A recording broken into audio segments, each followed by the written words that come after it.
బాపట్ల జిల్లా అద్దంకిపట్నంలో ప్రజా సంఘాల ఐక్యవేదిక ఆధ్వర్యంలో కోల్కతాలో జూనియర్ డాక్టర్పై జరిగిన అత్యాచార దోషులను కఠినంగా శిక్షించాలంటూ ర్యాలీ చేపట్టారు.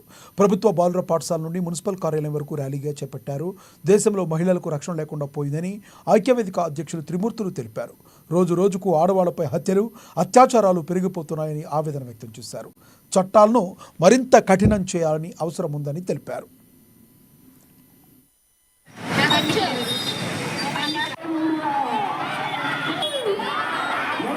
మామిత అమ్మానాలను ఒకటే ప్రశ్నిస్తున్నారు. దాదాపుగా 100 ప్రశ్నలు అడుగున్నారు అక్కడ పాలకుల్ని. ఎందుకంటే సంఘటన జరిగిన తర్వాత దాదాపుగా ఆ పోలీసు దాఖలాలని 4-5 గంటల వరకు అక్కడికి ప్లస్ ఆఖరికి తన కూతురు శవాన్ని చూసుకోవడానికి కూడా వాళ్ళని 4 గంటల లోపల పంపించలేదు. ఎందుకు పంపించలేదు? ఈ విధమైన ప్రశ్నలు వాళ్ళని అక్కడ పాలకులు కానీ అధికారులు కానీ 100 ప్రశ్నలు సంధిస్తున్నారు. అలాంటి గేటుకి ఈ రోజు కూడా ఒక్క ప్రశ్న కూడా ఆధారం లేకుండా అక్కడ సంఘటన జరిగిన ప్రాంతాన్ని రెనోవేషన్ చేస్తున్నట్లుగా అక్కడ ఆ సంఘటనకి ఆధారం లేకుండా అక్కడ పడగొట్టడం, అక్కడ పెయింట్ చేయడం చేస్తున్నారు.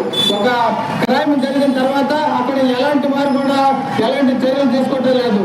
అక్కడ ముఖ్యమంత్రికి తెలియదా, అధికారులకు తెలియదా, పోలీస్ కమిషనర్ తెలియదా? అక్కడ ప్రధాన నిందితుడు వీళ్ళు చేసిన వాళ్ళ కంటే అక్కడ ప్రిన్సిపాల్ ప్రధాన నిందితుడు, అత్యంత దుర్మార్గుడు ఆ కాలేజీ ప్రిన్సిపాల్.